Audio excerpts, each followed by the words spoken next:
Herkese merhabalar. Nefis Yemek Tarifleri mutfağına hoş geldiniz. Bugün görüntüsüyle iştah kabartacak, herkesin ilgisini çekecek tam ölçülü bir piyano kek tarifi paylaşacağım. Dilerseniz hemen yapılışına başlayalım.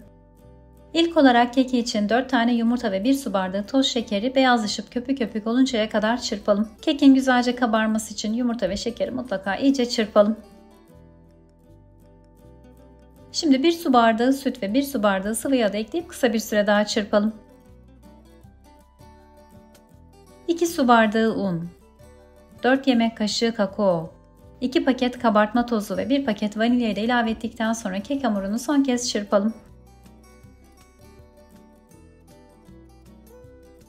Şimdi kullanacağımız borcamı biraz sıvı yağ ile yağlayıp hamuru borcama aktaralım. Ben şu anda 27'ye 40 cm ölçülerinde büyük boy dikdörtgen bir borcam kullanıyorum. Dilerseniz aşağı yukarı bu ölçülerde herhangi bir fırın kabını da kullanabilirsiniz. Hamuru borcama eşit bir şekilde yaydıktan sonra önceden 180 dereceye ısıtılmış fansız ayardaki fırında 35 dakika süreyle pişmeye bırakalım. Pişen keki fırından alıp ilk sıcaklığının çıkması için bekletelim. Bu arada ıslatmak için 2 su bardağı süte 4 yemek kaşığı kakao ekleyerek karıştıralım.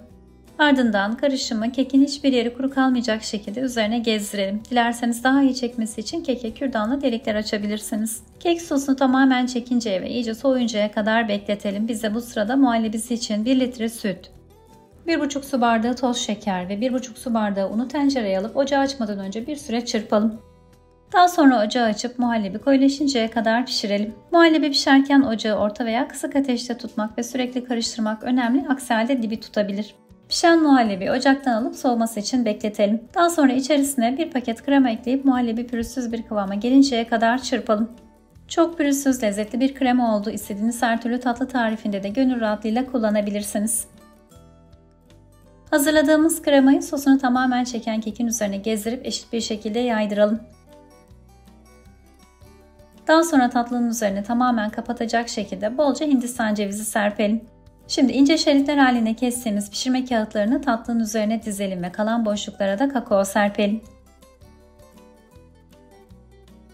Kağıtları kaldırırken beyaz kısımlara kakao dökülmemesine dikkat edelim. Gördüğünüz gibi tatlımız piyano görüntüsü aldı. Bu şekilde en az 2-3 saat kadar buzdolabında dinlenmeye bırakalım.